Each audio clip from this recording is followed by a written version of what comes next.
Have you ever taken a trip that completely changed your life, even if you never expected it to? I certainly didn't think a high school graduation trip to Europe would ignite a passion that led me to become a travel advisor, but that's exactly what happened. Today I'm sharing how Wanderlust started as hesitation and grew into a career filled with adventure and discovery. It all started when I was a high school senior, and one of my teachers asked me if I would be interested in going on a 30-day trip to Europe at the end of the school year. And because of the fact that it was my senior year, I was getting ready to go off to college. I was planning on having a lot of fun that summer, going to a concert that I was looking forward to. But when I mentioned it to my parents, they decided for me. They said, you're going on this trip. So I resigned myself and I went along. And the trip went to 6 countries. We went to England, France, Italy, Spain, Switzerland, and Monaco. And it was just the most fun. I couldn't have ever imagined that it would have been so much fun. I met a lot of people, saw so many things that I never would have seen otherwise, things that I've read about in books and that kind of thing. And I do remember that the last day of the trip, we were in England, and it was the day before the royal wedding between Lady Di and Prince Charles. And I remember they were having a dress rehearsal for the cars. And so we got to stand along the sidewalk and it was just crowded. There were so many people there. And we got to see the processional before the actual wedding. And then we flew home and we watched it on TV when we got home because that was the last day of our trip. We got, it was like 24 hours later. So we were already home by the time of the wedding. So it was memorable. I don't think I'll ever forget that. Some of the other things that stood out in my mind were just, seeing some of the things that you read about in history books in person. And I remember that, because of the fact that Spanish was one of my favorite subjects in high school, and we got a chance to go to Barcelona and Madrid, and I think Toledo as well. And being in those places and actually using the language, because it's very abstract when you're in school and you learn a language, but when you actually get a chance to see it, when you get a chance to be immersed in it and actually practice it and realize that people can understand you when you're speaking Spanish, it was just a great experience. So I was thankful for that, and that really did help me know that I wanted to continue with Spanish and that I was good at it. So that was definitely well worth the trip. Well, after that experience, I went off to college, and I remember thinking, I'm not sure what I want to do. So I decided to become a marketing major. It seemed a little interesting to me. I knew somebody that was in marketing, and I tried that, and that didn't really excite me. And I changed my major probably 3 or 4 times, but all along, because Spanish was my favorite subject, I was taking Spanish classes, and I decided, probably by the time I got to my junior year, I realized if I want to graduate from college, I'm gonna have to choose a major. And since Spanish was the one constant, and I had enough credits, that I decided to make that my major finally. And as a result, one of my professors had a trip going to Mexico, and so I got a chance to be a part of that trip. And I did that at graduation. We went to Mexico for, I think it was a couple months, and stayed with host families. And it was a great experience. And again, a chance to immerse myself in the language and learn things that I couldn't have learned in a textbook. Had such a good time. Again, always meeting new people. And the thing that stands out about the time in Mexico, I went to Cuernavaca, and we went to, there was a school there, and it was geared towards non-native speakers that were learning Spanish. So, and their technique, their approach was, that you just kind of got out in nature and did things, and it was just kind of a laid back experience, and with a lot of field trips to all kinds of different places.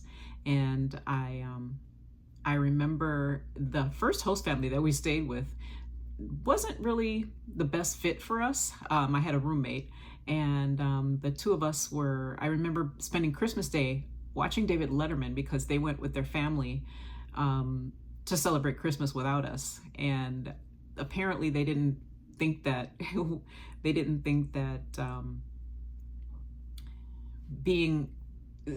I guess they didn't think that we were worth spending time with or something. So they gave us cornflakes, and that's what we had for dinner on Christmas Day. And when my professor found out about it, he and we were just so jealous because of all of the other students were talking about all these great experiences they were having with their host families. And when my professor happened to overhear us talking and decided, you guys are moving, somebody else had gotten homesick and went and left the program, so there was a space open in another home, which was so lucky for us because he decided to send us there, and from there we had just the best experience. And I've gone back to visit that family several times since then.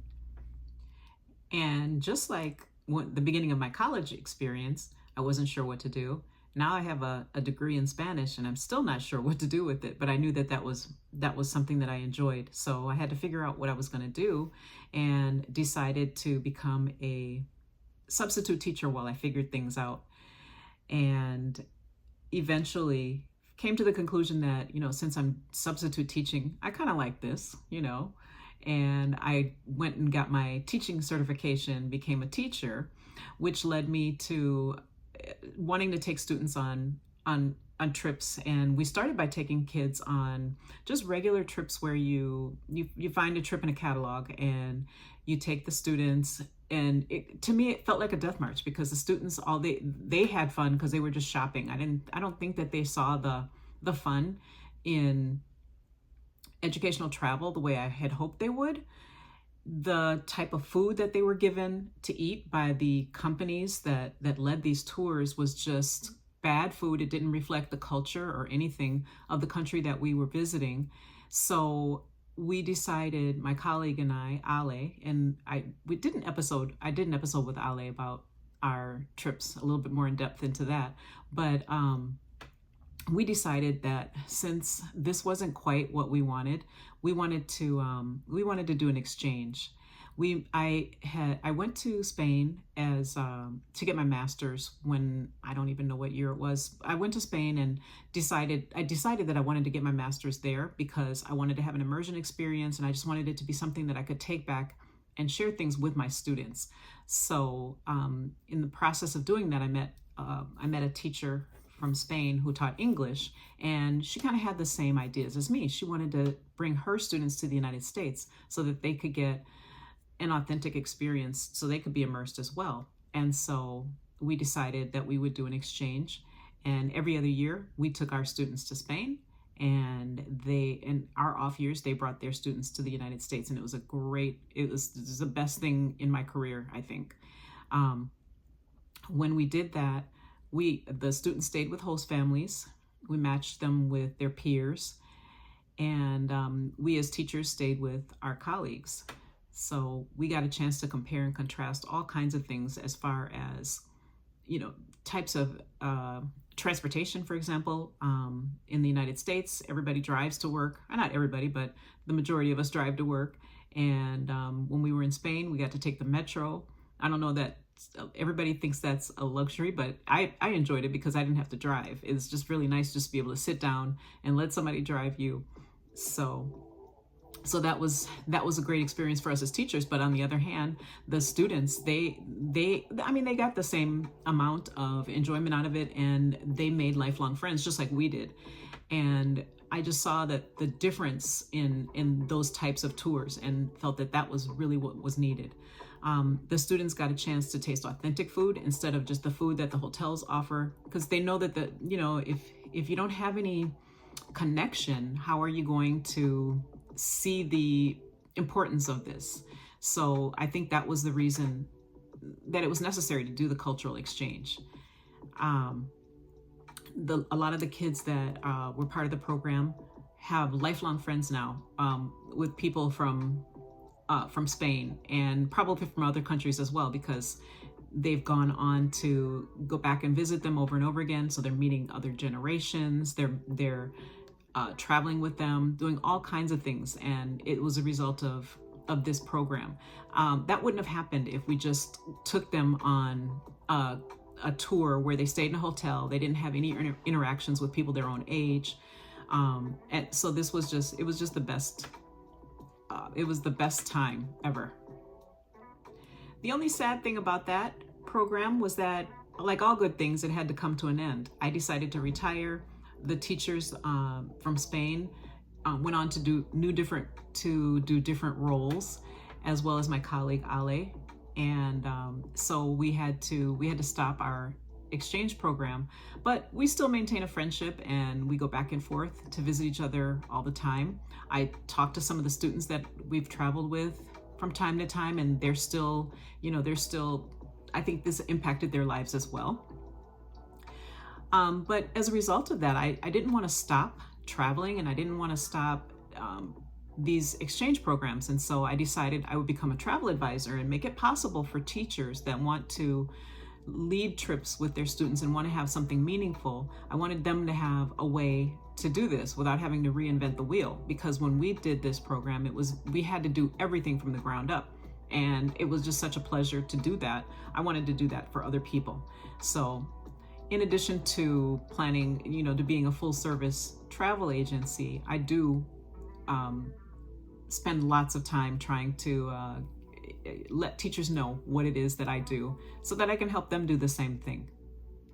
Well, I just feel that I just have been so lucky in order to, just looking at the journey that brought me here. And I'm so glad for all the twists and turns that my career path has taken, and I'm glad I'm here where I am now. And I just embrace all of those things. I believe in being flexible and going where the path leads you. So I think that's the key to happiness, just figuring it out as you go along sometimes. Or, some people I think are born knowing what it is that they want to do, and some people just don't. I'm one of those people that didn't know, and I think maybe I got nudged in the right direction just by, I don't know if it was happenstance, but I got there somehow, and I'm just glad that I am where I am. So I invite you to connect with my podcast and subscribe so you can hear more about the journey and the amazing people that I'm going to be interviewing. My next episode is an interview with an American who